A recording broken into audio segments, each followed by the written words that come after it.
الحمد لله والصلاة والسلام على من لا نبي بعده وبعد. قال الله تبارك وتعالى: أعوذ بالله من الشيطان الرجيم. بسم الله الرحمن الرحيم. نون والقلم وما يسطرون ما أنت بنعمة ربك بمجنون. کل کے درس میں ہم نے جو حدیث ہم نے سماعت کی اور ہم نے پڑھی ہے، حدیث نمبر 4 ہے، اور اس حدیث مبارکہ میں اللہ کے رسول صلی اللہ علیہ وسلم نے انسان کی تخلیق، اس کی پیدائش کے تعلق سے ذکر فرمایا، تو خاص کر ایک انسان اپنے ماں کے پیٹ میں کس کس شکل میں ہوتا ہے ابتدا سے لے کر کے، اور کس کس حیت میں تبدیل ہوتے رہتا ہے، اس کے تعلق سے نبی کریم صلی اللہ علیہ وسلم نے ہمیں بتایا ہے، اور پھر یہ بھی بتایا کہ انسان کی روح کب پھونکی جاتی ہے، اور پھر یہ بھی بتایا کہ روح پھونکے جانے کے بعد اللہ تعالیٰ فرشتے کے ذریعے سے کن کن چیزوں کو لکھنے کا حکم دیتا ہے اس انسان کے حق میں، کن کن چیزوں کو لکھنے کا حکم دیتا ہے. پھر اس کا مزید انسان کی تقدیر کے تعلق سے ذکر کیا نبی کریم صلی اللہ علیہ وسلم نے. تو کل کے ہمارے درس میں اس حدیث کے اندر ابتدائی دو چار باتیں گزری. پہلا مرحلہ انسان کی تخلیق سے متعلق، جیسے نبی صلی اللہ علیہ وسلم نے فرمایا کہ انسان اپنے ماں کے پیٹ میں اس کی ابتدا ناپاک قطرہ جو منی ہوتی ہے، نطفہ، اس کے ذریعے سے ہوتی ہے، وہ ٹھہرتا ہے 40 دن تک، اور اس 40 دن گزرنے کے بعد وہی نطفہ خون کا لوتھڑا بن جاتا ہے، یعنی خون کا ایک پیس کے جیسا بن جاتا ہے. وہ بھی 40 ڈیز عورت کے پیٹ میں رکا تھا، یعنی 80 ڈیز تو کمپلیٹ ہو گئے. اس کے بعد خون کے لوتھڑے کے بعد تبدیل ہوتا ہے گوشت کے ٹکڑے کی طرف، گوشت کے ٹکڑے کی طرف تبدیل ہو جاتا ہے. اس طریقے سے 120 دن یعنی 4 منتھس اس کے کمپلیٹ ہو جاتے ہیں. تب اللہ تعالیٰ فرشتے کو حکم دیتا ہے، جس کی ڈیوٹی ہوتی ہے وہ آتا ہے اور آ کر کے جو ہے بچے کے اندر روح پھونک دیتا ہے، جس سے اس میں جان آ جاتی ہے. اب اس کے بعد سانس لینے لگتا ہے، غذا اس کے جسم کو پہنچتی ہے، ہوا میں جو بھی ہے، اور مزید وہ حرکت کرتے رہتا ہے، آہستہ آہستہ اس کی پروان چڑھتے رہتی ہے. پھر اس کے بعد اللہ کے رسول صلی اللہ علیہ وسلم نے پھر روح پھونکے جانے کے بعد کا تذکرہ فرمایا، کہا کہ اس کا 4 باتیں اس انسان کے حق میں لکھ دی جاتی ہے اللہ کے حکم سے. وہ 4 باتیں کیا ہیں؟ ایک اس کا رزق، ایک اس کی عمر، ایک اس کا عمل، اور چوتھا ہے وہ نیک ہوگا کہ یا برا ہوگا، اس کے تقدیر میں کیا ہوگا. وہ 4 چیزیں لکھ دی جاتی. تو یہ 4 چیزیں ہیں. اور دوسری بات یہ کہ روح پھونکے جانے کے بعد کے 1-2 بنیادی مسئلے جو ہمارے پاس معاشرے میں پیش آتے ہیں، اس کا ذکر آپ کے سامنے کیا گیا، جو اس موضوع سے متعلق ہے، کل آپ کے سامنے رکھے گئے. چنانچہ آگے نبی کریم صلی اللہ علیہ وسلم نے فرمایا ہے کہ فواللہ الذی لا الہ غیرہ ان احدکم ليعمل بعمل اہل الجنہ حتی ما یکون بینہ وبینہ الا ذراع فیسبق علیہ الکتاب فیعمل بعمل اہل النار فیدخلها. یعنی نبی صلی اللہ علیہ وسلم نے فرمایا کہ اس ذات کی قسم جس کے سوا، یعنی آدھی حدیث کے بعد جو تقدیر کا جہاں پر مسئلہ ہے اس کے تعلق سے وہ ترجمہ میں نے دوبارہ آپ کے سامنے میں رکھ رہا ہوں، تاکہ درس شروع ہونے سے پہلے وہ باتیں ہمارے سامنے رہیں. تو اللہ کے رسول صلی اللہ علیہ وسلم نے فرمایا کہ اس ذات کی قسم جس کے ہاتھ میں اس کے سوا کوئی معبود برحق نہیں، تم میں سے کوئی جنت والوں کا عمل، کوئی شخص جنت والوں کا عمل کرتا رہتا ہے یہاں تک کہ جنت اور اس کے بیچ صرف ایک ہاتھ کا فاصلہ رہ جاتا ہے، تو اس کی کتاب یعنی تقدیر آگے بڑھ جاتی ہے اور وہ جہنم والوں کا عمل کرنے لگتا ہے، پھر وہ جہنم میں چلا جاتا ہے. یعنی کہ زندگی کی ابتدا بہت ایک لمبی مدت زندگی کی اس کی نیکی کے کاموں پر گزرتی ہے، اور معاملہ یہاں تک ہوتا ہے کہ اس کے سارے اعمال سے ایسا لگتا ہے کہ ارے جنت میں سو ہوگا، لیکن بہت ہی اس کے وفات سے قبل کہہ سکتے ہیں کہ وہ کچھ ایسے کام کر جاتا ہے گناہ کے جس کے سبب وہ جنت سے محروم ہو جاتا ہے، اور تقدیر اس کے اس پر غالب آ جاتی ہے، اس کے عمل پر۔ اسی لیے میرے ساتھ فرمایا کہ جنت کا عمل کرتے رہتا ہے یہاں تک کہ صرف ایک ہاتھ کا فاصلہ رہے، اور آخر میں وہ جہنم والوں کے جیسا عمل کرنے لگتا ہے، پھر وہ جہنم میں چلا جاتا ہے۔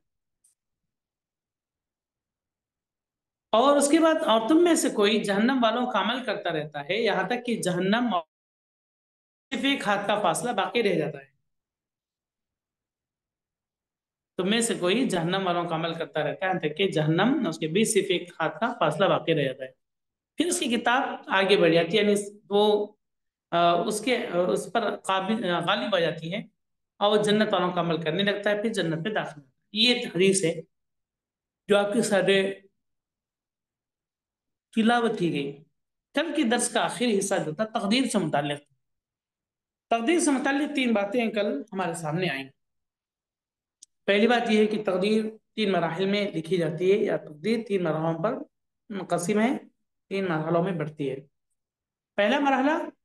جو کہ اللہ تعالیٰ نے پہلے ہی تقدیر کو کہہ دیا کہ قیامت تک جو کچھ واقعہ، جو کچھ ہونے والا ہے، ساری کی ساری باتیں لکھ ڈال، یعنی قلم کو کہا۔ جیسے میں نے اسی لیے شروع میں درس کے شروع میں قرآن مجید کی ایک دو آیت کریمہ پڑھی میں نے، اس میں اللہ نے بھی فرمایا نون والقلم وما یسطرون، سورہ قلم میں قلم میں قسم کی اور جو اس کو لکھتے ہیں۔ تو اس قلم کو اللہ تعالیٰ نے حکم دیا کہ وہ ساری باتیں لکھ ڈال جو قیامت تک واقع ہونے والی ہیں، وہ کو پذیر ہونے والی ہیں۔ تو قلم نے کہا کہ اے رب میں کیا لکھوں؟ جب اس کو حکم ہوا میں کیا لکھوں، تو اللہ تعالیٰ نے یہی حکم دیا۔ اللہ کے رسول صلی اللہ علیہ وسلم بھی فرماتے اس کے تعلق سے ان اول ما خلق اللہ القلم فقال له اکتب، اللہ تعالیٰ نے سب سے پہلے جس چیز کو پیدا کیا وہ قلم کو پیدا کیا، پھر اس سے کہا کہ لکھ، تو اس نے کہا قال یا رب وما اکتب، میں کیا لکھوں میں؟ قال اکتب القدر وما هو کائن الى الابد، یعنی وہ ساری باتیں لکھ ڈال تقدیر سے متعلق جو ہونے والی ہیں آخر قیامت تک، قیامت تک وقوع ہونے والے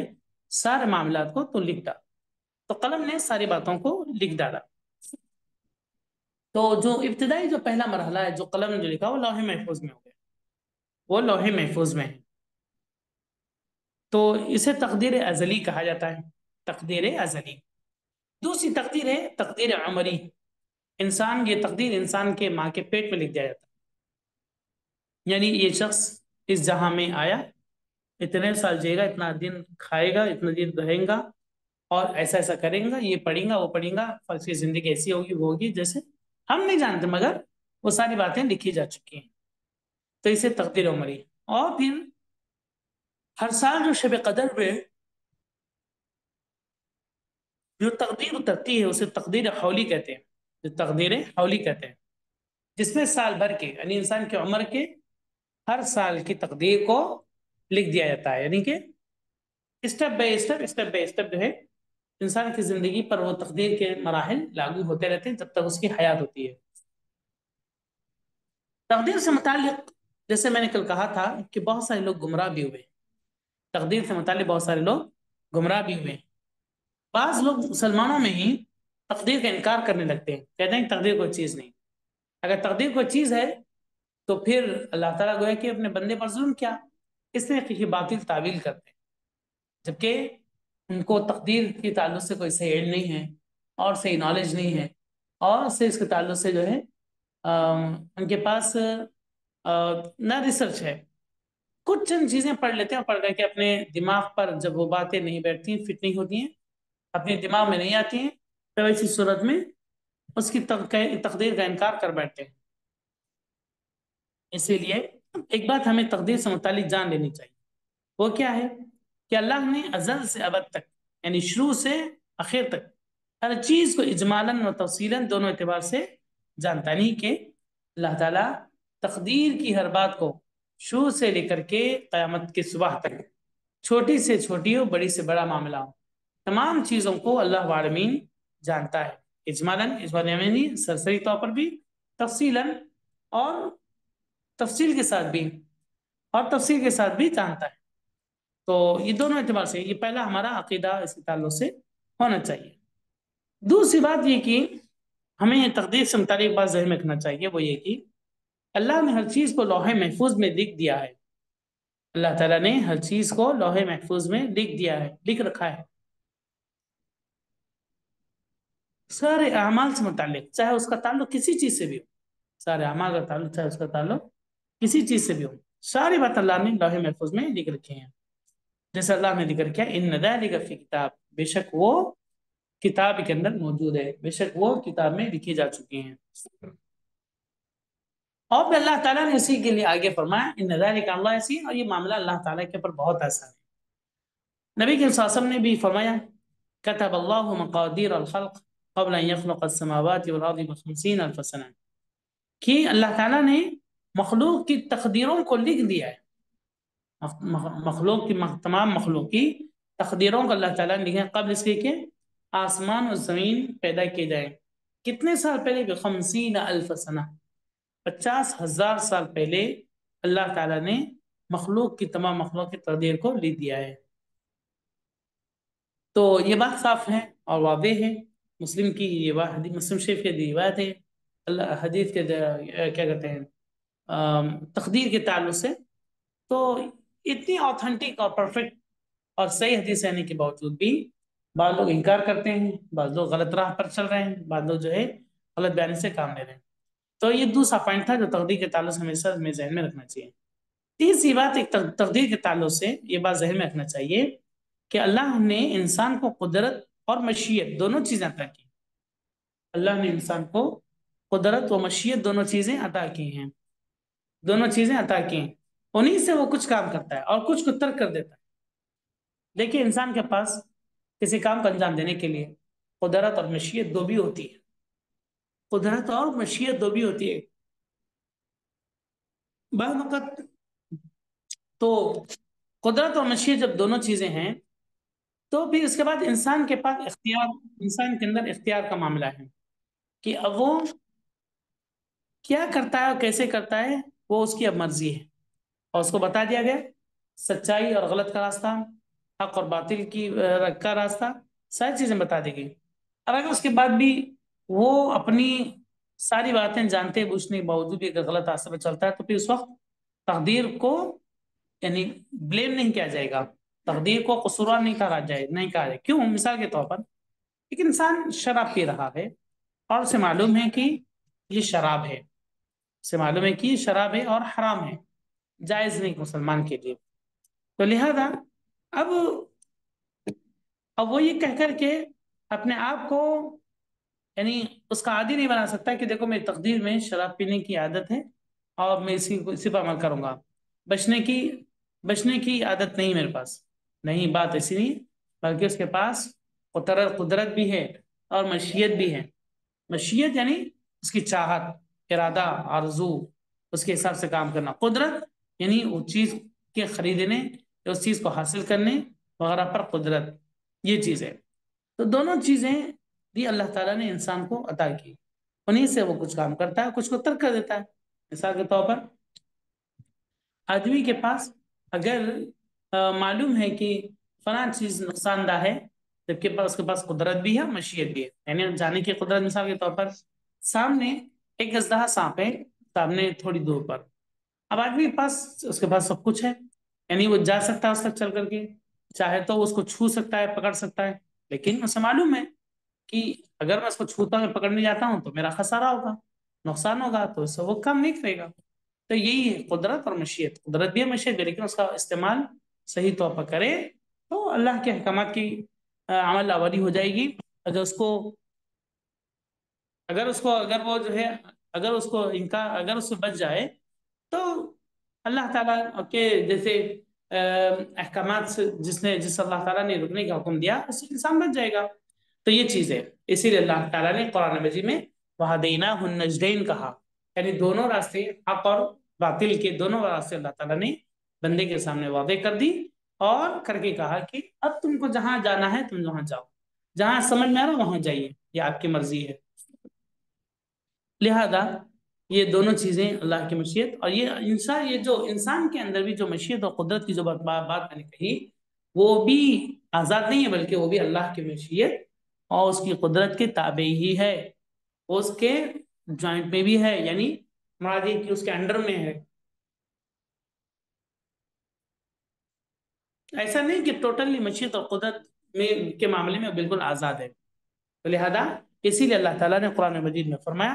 لمن شاء منکم ان یستقیم وما تشاءون الا ان شاء اللہ رب العالمین، جو کہ تم میں سے صراط مستقیم پر جمنا چاہتا ہے، لمن شاء منکم ان یستقیم، وہ صراط مستقیم ہو جاتا ہے، اور وما تشاءون الا ان شاء اللہ رب العالمین، اور تو لہذا یہ آیت کریمہ بھی اس بات پر دلالت کرتی ہے۔ اسی لیے عمر بن خطاب رضی اللہ تعالیٰ عنہ سے مروی ایک روایت ہے ان لوگوں کے تعلق سے جو لوگ تقدیر کا انکار کرتے ہیں، اللہ کے یعنی تقدیر کا انکار کرتے ہیں۔ تو ابن عمر رضی اللہ تعالیٰ عنہ کی حدیث ہے ایک، اس میں آپ نے یہ فرمایا باضابطہ، یہ روایت ہے اور روایت حسن درجے کی ہے، کہا کہ القدریۃ مجوس هذه الامہ، کہ قدریہ کس کو کہا تھا؟ جو تقدیر کا انکار کرنے والے، یعنی تو کہا عمر بن خطاب رضی اللہ تعالیٰ عنہ، نبی صلی اللہ علیہ وسلم نے فرمایا کہ قدریہ جو ہے وہ اس امت کے مجوسی ہیں، وہ اس امت کے مجوسی ہیں۔ اور آپ نے پھر مزید فرمایا نبی صلی اللہ علیہ وسلم ان مرضوا، اگر وہ مریض ہو جائیں تو تم ان کی عیادت بھی نہ کرنا، اور اگر ان کی وفات ہو جائے ان میں سے کسی کی تو تم کی جنازے میں بھی شریک مت ہونا۔ یعنی نبی صلی اللہ علیہ وسلم نے اس سختی کے ساتھ یہ بات بیان فرمائی۔ تو معلوم کیا ہوا؟ معلوم یہ ہوا کہ اللہ کے رسول صلی اللہ علیہ وسلم نے قبل از وقت ہی بتا دیا کہ تقدیر کا انکار کرنے والے پیدا ہوں گے اور تقدیر کا انکار کریں گے، اور اس کے لیے مختلف ہیرے بہانے کریں گے، مختلف طریقے کی گفتگو کریں گے تقدیر کے مسئلے پر، جو کہ ان کے لیے جائز نہیں۔ تو نبی صلی اللہ علیہ وسلم نے فرمایا اگر وہ تمہاری زندگی میں اگر تقدیر کا انکار کرنے والوں میں سے کوئی شخص اگر بیمار ہوتا ہے تو تم اس کی عادت کو مت جاؤ، اگر وہ مرتا ہے، اگر اس کی وفات ہوتی ہے تو ایسی صورت میں اس کے جنازے میں بھی تم شریک مت ہو۔ تو یہ بات نبی صلی اللہ علیہ وسلم نے فرمائی ہے۔ لہذا میں نے یہ بات آج آپ کے سامنے تھوڑا سا تفصیل کے ساتھ رکھی تقدیر کے مسئلے کے سلسلے میں، جو ضروری بات تھی، جبکہ وہ کتاب میں نہیں ہے ہمارے پاس، لیکن میں نے چند باتیں آپ کے سامنے رکھی گوشہ گزار کی، تاکہ آپ کو تقدیر کے مسئلے کی حقیقت اور اس کی سنگینی اور جو ہے اس کی اہمیت ہمارے سامنے واضح ہو سکے، تو لہذا اسی لیے ہم باقی چیزوں کو بھی پڑھنے جا رہے ہیں آگے، لیکن اس سے پہلے میں نے تقدیر سے متعلق یہ بنیادی باتیں ذکر کی، اس کو ذہن میں رکھیں اور اس معاملے کو اللہ کے حوالے کریں۔ صحابہ کرام رضی اللہ تعالی علیہ مجمعین نے اللہ کے رسول صلی اللہ علیہ وسلم سے صحابہ کرام نے اس طریقے کا سوال نہیں کیا۔ تقدیر سے متعلق جو کچھ آپ نے بتایا صحابہ کرام نے اس کو سن لیا، اس کو مان لیا، اس پر ایمان لا لیا، ہمارا بھی معاملہ یہی ہونا چاہیے۔ بہرحال اب آئیے آگے کرتے ہیں۔ تقدیر پر ایمان کا تقاضا یہ ہے کہ انسان اللہ کے تقسیم کردہ رزق پر راضی رہے۔ تقدیر پر 7 نمبر پہ دیکھیں، پیج نمبر 23 میں، کہ انسان اللہ کے تقسیم کردہ رزق پر راضی ہے کیونکہ وہی اس کی قسمت میں ہے، اور اس رزق کی تکمیل کے بغیر اس کی موت نہیں ہو سکتی، یعنی کہ اسے یقین ہونا چاہیے کہ اگر میرا رزق کیا لکھا ہے تو کوئی چھین نہیں سکتا۔ جی، تو اس رزق کی تکمیل کے بغیر اس کی موت نہیں ہو سکتی۔ آدمی دوسروں کی دولت پر نظر نہ رکھے، نہ ہی بلا ضرورت کسی کے سامنے دست سوال دراز کرے، یعنی آدمی اپنی تقدیر پر رونا بھائی سب کے ساتھ ایسا کیوں نہیں، میرے ساتھ ایسا کیوں ہے، سب اچھے ہیں میں خراب ہوں، یعنی مطلب دنیاوی معاملات کے حساب سے، دنیا کے حساب سے ایسا ویسا آدمی واویلا ہنگامہ کرتا ہے۔ اس سے کہہ رہے ہیں کہ دوسروں کی دولت پر نظر نہ رکھے، نہ ہی بلا ضرورت کسی سامنے دست سوال کرے، دست سوال دراز کرے، بلکہ روزی کمانے کے اسباب اور ذرائع کو اختیار کرے۔ یہ اصل چیز ہے۔ اللہ تعالیٰ نے تقدیر تو لکھ دی، جس کے اندر اللہ تعالیٰ نے یہ بھی لکھا کہ بندہ میرا یعنی اسباب کو تلاش کرے گا، اسباب کے ساتھ یعنی عمل کرتا رہے گا روزی روٹی کمانے کے سلسلے میں۔ تو نبی کے وسلم کا یہ بھی ارشاد ہے اس سلسلے میں کہ جو پاک دامنی چاہتا ہے